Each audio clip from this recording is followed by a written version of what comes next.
Thanks for joining us for this episode of Coffee with Closers, where business leaders share insights on how to build businesses from the ground up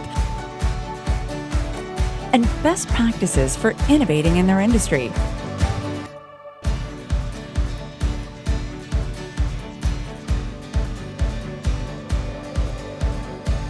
Hey, Jordan, I'm super excited to have you join me for this episode of Coffee with Closers. Hey, thanks for having me, Sam. I appreciate it.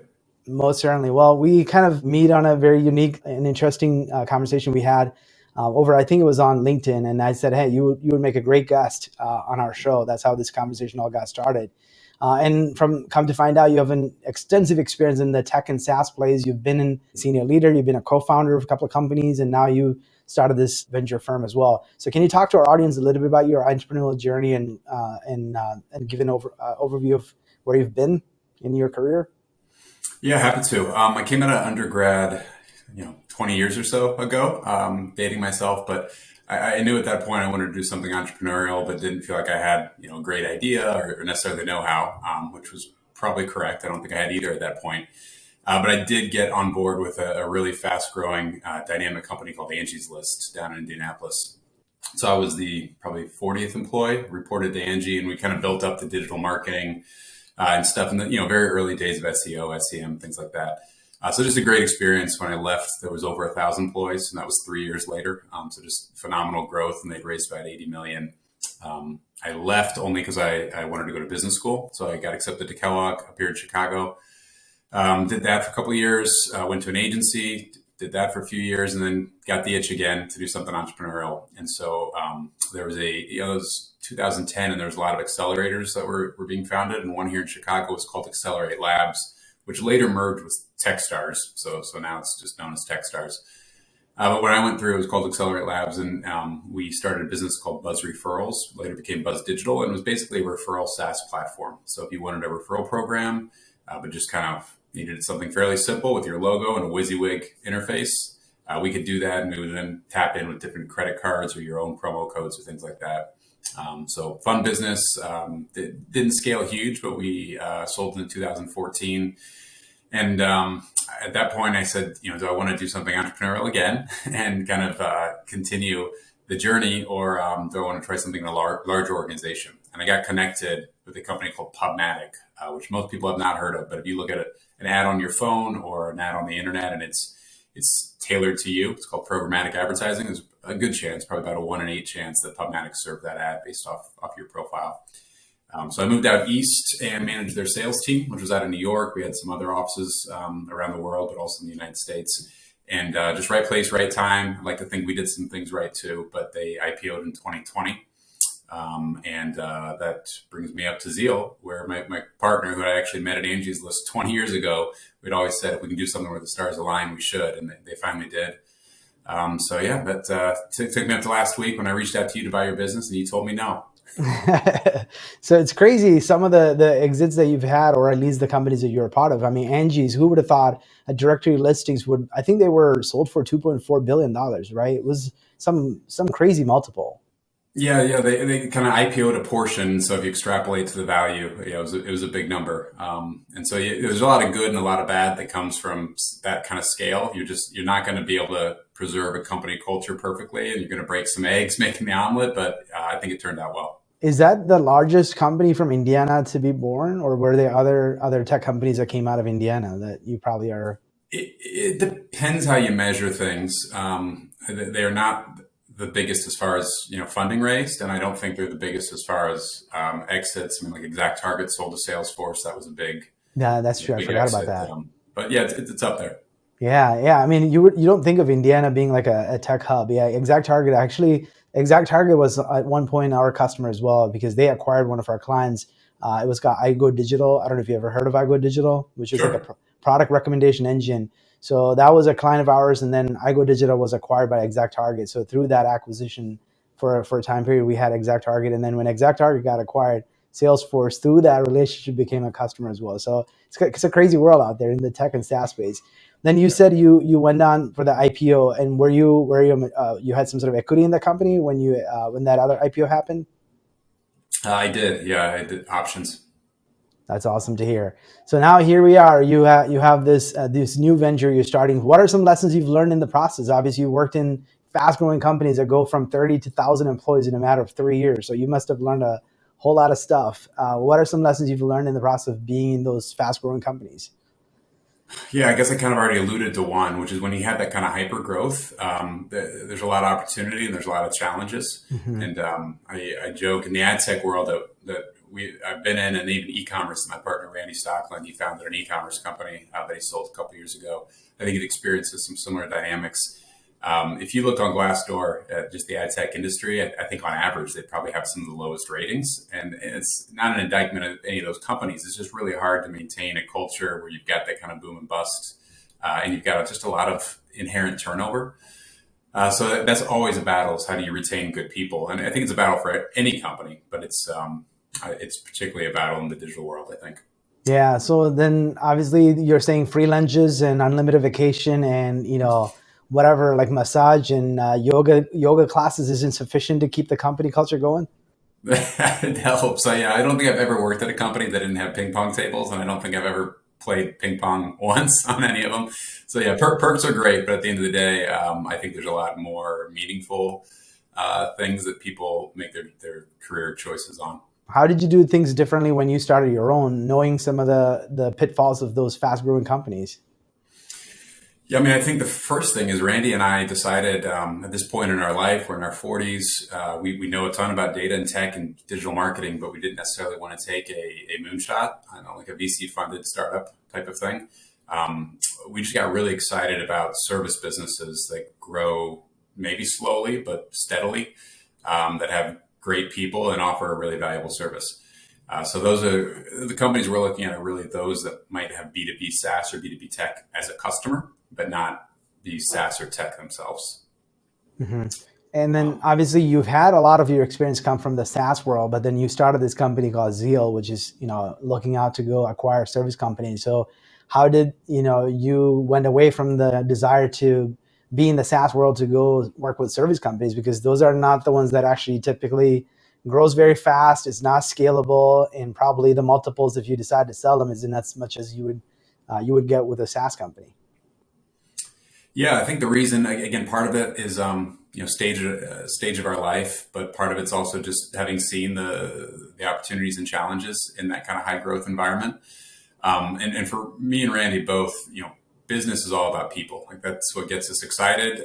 We've just got tons of personal stories from people in our teams that life have been improved. They're client stories where clients' lives have been improved. And, from our point of view, if you're not treating people well and also having fun with them, like what's the point? And so we got excited about smaller businesses. I mean, ones that might sponsor a little league team and, be really involved in communities, be involved in their people and really vested, and hopefully be around in 20 years. And so that's where we originally focused, and it was industry agnostic. Since then, we've kind of honed in on the industries we know that are tangential to those high growth areas, but still services. And so how can you talk to us a little bit about how do you leverage, acquisition as a growth strategy for a company? Yeah. So, I haven't done much M&A in my career proper. I've done real estate stuff sort of on the side. Randy acquired about 10 companies as part of his e-commerce portfolio. So we have some experience in it, but in general, I think M&A is not always an area that people think of as they think of growth. Organic growth is sort of the low-hanging fruit. But buying EBITDA or earnings is a totally viable strategy, especially in a fragmented market.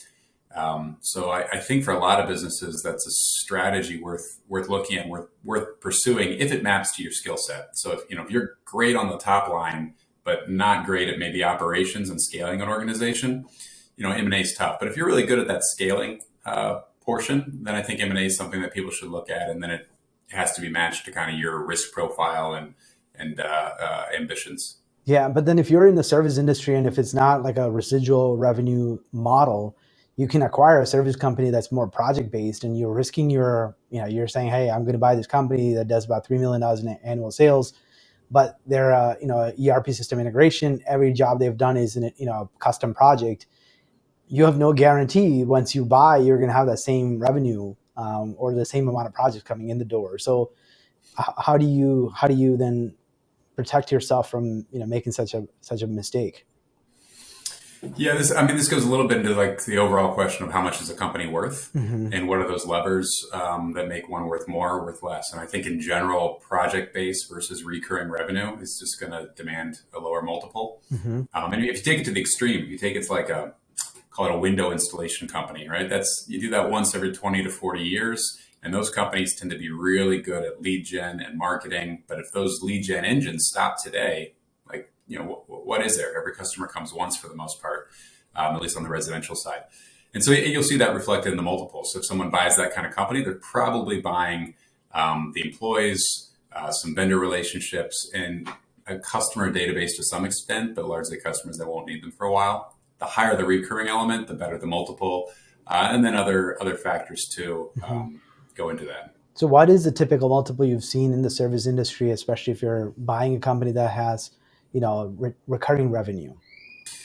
Yeah, obviously a loaded question. Take it with a grain of salt. But I think in general, historically, digital agencies, for instance, have been kind of in the 3 to 5x EBITDA multiple. In this environment, we're seeing that go up a little bit because I just think every asset class is kind of frothy right now, crypto aside maybe. And we're seeing more 4 to 6, I'd say. And that delta is going to depend on things like the recurring revenue, how long clients have been around, is the owner staying, is he or she not? But then it goes up from there. So some businesses that are really sticky, like managed IT, same customers year over year, it almost has some SaaS-like components that might be more like a 6 to 8 or even 9. Mm-hmm. Yeah, and especially if it's like you said, and is a SaaS-like model with the cost of operation is so much cheaper than a service-heavy company. It could be recurring, but it's a lot of human capital to service that. Then that I'm assuming would affect it as well. Yeah, 100%. Yeah. So obviously, we talked a little bit about the acquisition as a growth strategy, but most businesses don't know that. They think they have to go borrow the money from bank, but there's other ways of getting capital to be able to do expansion through acquisition. So what are some ways that business owners need to consider raising the money to go to expand through acquisition? Yeah, I mean, assuming that there's not a lot of assets to the business. So if we're talking about a service-based business where it's going to be largely your asset walks out the door every evening and comes back in the morning. For those scenarios, I mean, I think the SBA 7A program is one that everybody should look at. It tops out at a certain level, but it's just a very friendly program for getting debt at a really attractive price. Now, with that, I mentioned risk profile, so it's typically going to be a personal guarantee. You could be your business, could be your house, but if stuff really went wrong, that's what people have to think about. And so if that's not comfortable, the other area to think about is going to outside capital. So that could be people like Zeal. There's a really big community that has gone outside of just private equity. A lot of private equity guys that have left and started their own things called independent sponsors. Those types are of interest. But in general, though, I just think talking to competitors and kind of being friendly with your competition can open up a lot of those M&A opportunities. And then usually from your experience, like what kind of structures have worked really well, especially you mentioned, whether the owner stays on would be one consideration, but what are some other ways that you can have where you don't have to pay up the whole, let's say, 3 times the multiple, right? You mentioned, but there are other creative ways to actually make the acquisition, but you paid over a certain number of years or whatnot, right? What are some creative ways that you've seen people do acquisition that way? Yeah. So this kind of depends on the goals. Do you want to stay? Do you want to not? Like our model is fairly flexible, but like our ideal scenario is somebody that's taken a company to maybe a $1 or $2 million EBITDA level, maybe north of that. And it's a great business, but they've kind of hit a little bit of a ceiling or just know that they need some help getting to the next level. Sometimes it's people that are growing, but instead of 3X, they want to figure out how they can do 10X. So that's Zeal's ideal model is they want to take some chips off the table and we help them grow and get to that next or next level. That said, some people just want to do something else or play golf. So really kind of your motivations matter a lot. But in general, one of the things that I think is a cautionary tale, but also just something that can work is the concept of an earnout. So in these businesses, a lot of times there's customer concentration. You might have 3 or 4 clients that represent 50% or more of your revenue. In those situations, a lot of times you'll see a buyer ask for an earnout where get half up front and maybe the 25% and the following 25% is paid over the next 2 years on the condition that none of those clients leave. Mm-hmm.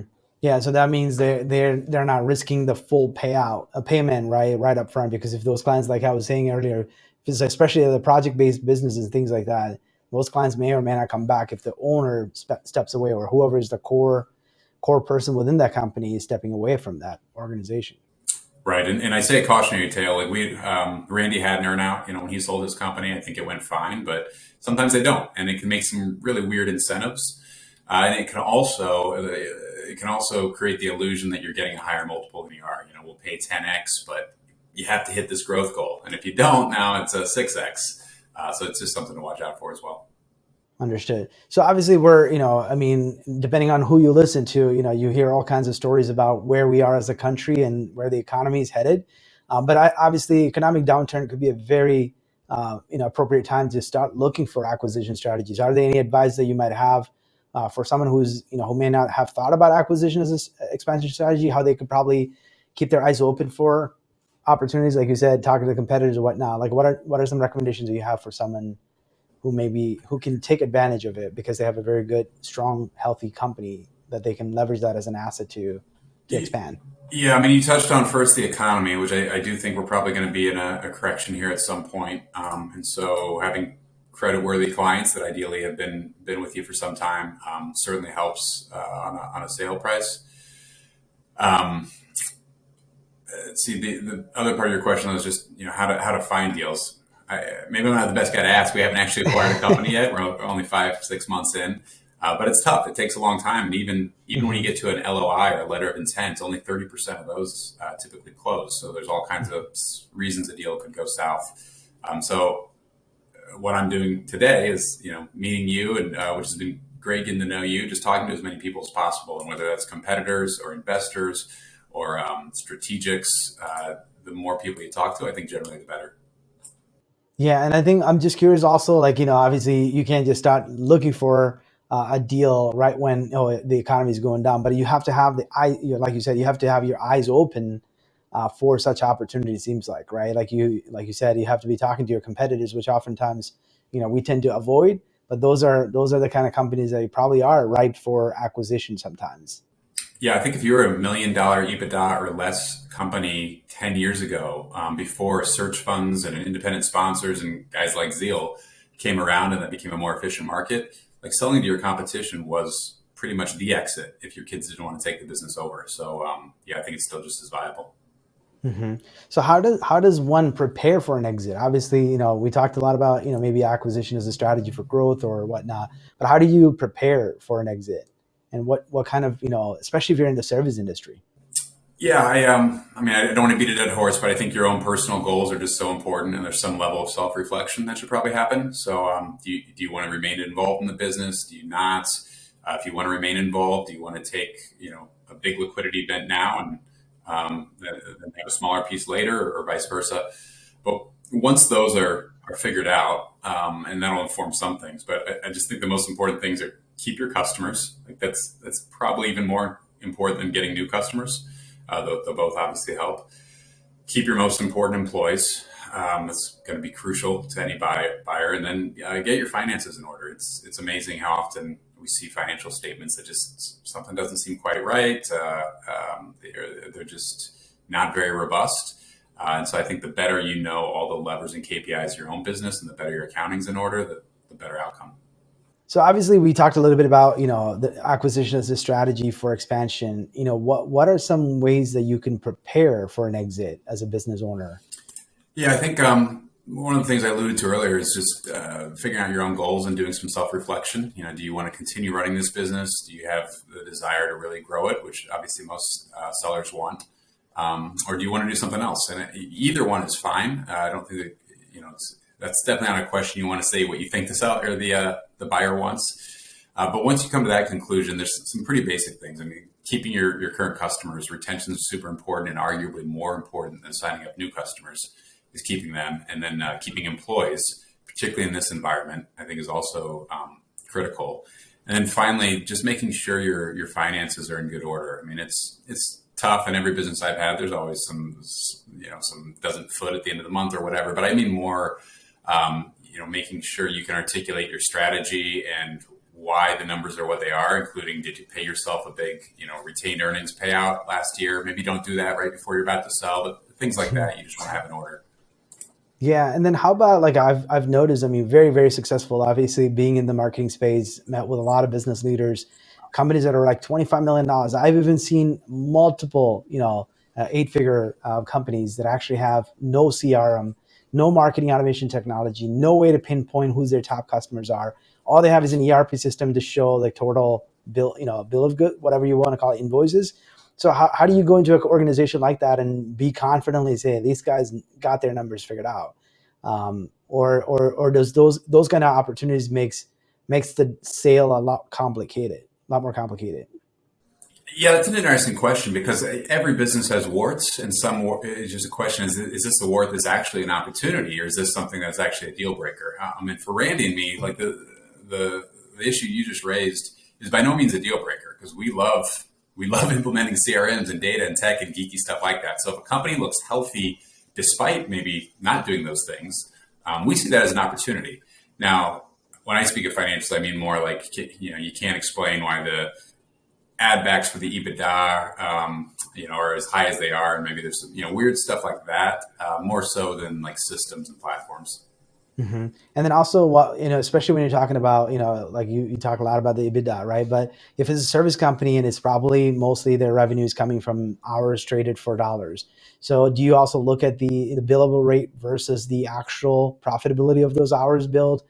Is there any of those things that actually comes into play? Because the other expenses are going to be on top of that, right? Because your operating expenses and all of those things that come on top. So how much, because you might be able to say, well, these guys they don't know how to negotiate contracts.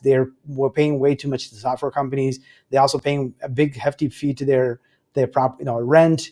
All of those things could be opportunity for you to go and reduce the expenses. But what if you actually see like the actual billable rate is really good, but they just don't know how to make money after the fact? The people has been really helpful to Randy and I. A guy named Brad Moorhead here in town who does a similar thing. He said had a phrase I love. It was, "Is it rusty or is it dusty?" If it fix it and it's trash, it's rusty. That's a problem. That's gears grinding, and you can't. If it's dusty, you dust it off, and it looks better after you polished it. So most of the things you raised are probably post LOI, kind of when you get into the due diligence. But in general, people will look at margins. If your margin's really high, that's probably not good. It means you haven't invested in people and other things. And sometimes it looks like you're positioning yourself for a sale and inflated it. If it's really low, though, that's not good either. Is it rusty or is it dusty? What is the healthy margin a service company should be aiming for, whether you're planning to sell or not? It's kind of case specific, but I'd say lower than 20 is probably not great, and higher than 50 is probably not great. Okay, so you want to be in that 30 to 45 range, and then that's a healthy one. And then obviously, you touched on a lot of these things in terms of acquisition. What are some misconceptions that you've seen when it comes to selling a company that you've seen from an owner's perspective? I think there's a couple things that happen. When you sell your house, you talk to a realtor and you say, you have a $500,000 house and you say you think it's worth $800,000. A lot of realtors will say, yeah, let's list it at that and see what happens. I think same dynamic here. So some business brokers or intermediaries will tell people whatever they want. And so that added to the fact that everybody knows someone who got a 15X on their business and they get a number in their head. That's probably the biggest thing, is that people have a number in their head and it may or may not be accurate. I'd say in general too, some people sell business without a broker, some people do, and probably similar to selling a house. It's going to be more legwork, and brokers add a lot of value. But pick the broker very carefully, because they're not all equal, and it's a wide array. But super important role, helping you, coach you on the talking points and getting your data room in order. So I'd say a referral based intermediary is probably the way to go. But those are the two that jump out at me. But the fact of the matter is, in the real estate world, you can at least go see the prior sales history. You can see how much the houses in the neighborhood was sold for, and you can kind of try to compare. But most business exits are private, right? You don't have those metrics publicly available. So I mean, I'm assuming if you work with a broker, then they may have at least some sort of a going rate of what's the realistic expectations should be, and then they can guide you as well, I'm assuming. Yeah, a good broker will do that, and obviously they want to get a deal done, and it's not quite like a house where you're going to get showings and things without Hmm. the broker doing a lot of work. A broker has to do a lot of work on a deal, so they are incentivized to give you at least a somewhat accurate number. Yeah, and I mean, I think they make a percentage of the sale anyway, so they're not going to undercut the value of the company just to make a sale either, right? They're just going to always Right. try to find um, value for you as the seller as well. So let's talk a little bit about you, because obviously you've been in the service industry, you've been in the SaaS industry, you've been in the sales role, you've been a founder. I mean, there's a lot of things that you've accomplished. Of all the things that you've accomplished in your life, what's the one thing you're super proud of? It's probably not business related, you know. I mean, my family's first and foremost, and just really proud of my family, proud of my wife. She runs the school system for Holyoke, Massachusetts, as a chief strategy officer. And every day, you know, any job I've had, when she's told me what she did that day, just it pales in comparison. So those are the people I'm most proud of. On a professional sense, though, I think what we did at PubMatic, growing the top line like we did, and really kind of penetrating agencies and advertisers, like that was certainly a moment to be proud of professionally. Awesome. Obviously, you've been in the sales leader role. You probably hear a lot about time blocking and things like that. What are some of your productivity hacks that you've done to get things done or to stay focused? Ooh, that's a good one. Let me give a couple of shout outs. So as a sales guy, like follow up is super important. And one of the tools that I love, and it's free, is called Follow Up Then.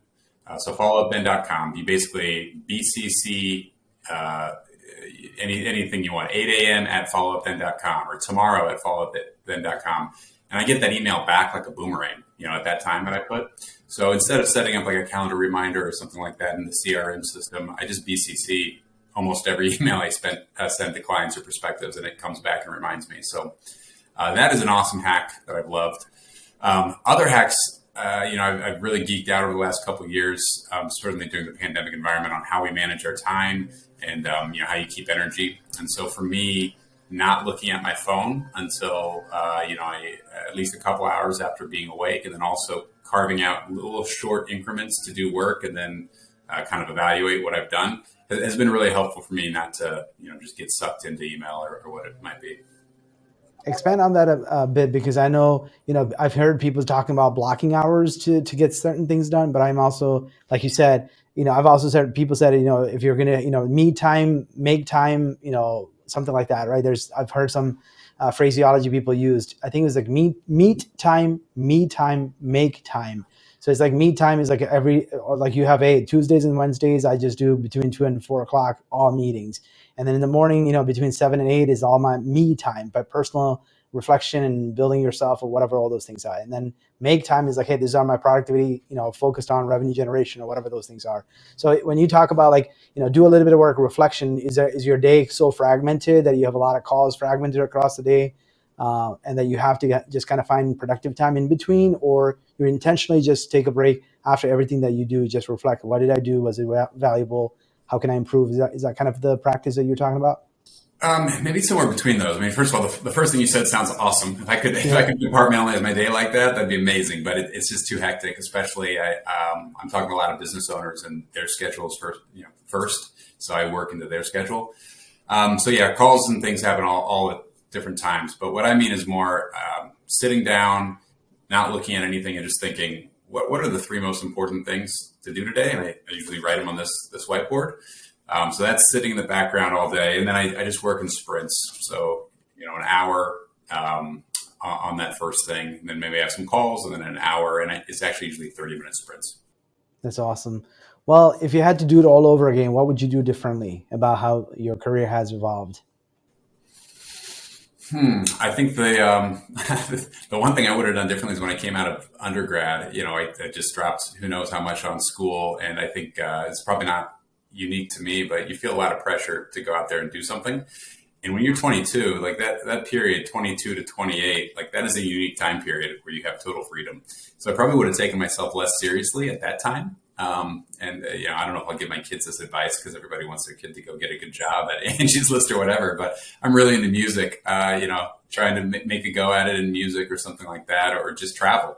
I think now that I have 3 kids and, a mortgage and all that, might have done that early. Mm-hmm. And who knows what would have come from that, but I'm happy where things ended up. Yeah, knowing what you know today, what advice would you give your younger self? Just be humble, be hungry, and be kind. Mm-hmm. Coming from, I think it's Patrick Lencioni said that. it's, Humble, hungry, and smart. it's not original. Yeah, it's probably a bastardization of someone smarter, but that's what I think of. Awesome. Well, appreciate you having joined me on this show. Thank you so much for your time. This episode of Coffee with Closers is brought to you by One IMS, a leading digital marketing agency helping businesses win new customers. To request a free marketing ROI audit, please visit oneims.com. If you enjoyed this video, please share it. To make sure you never miss an episode, please subscribe.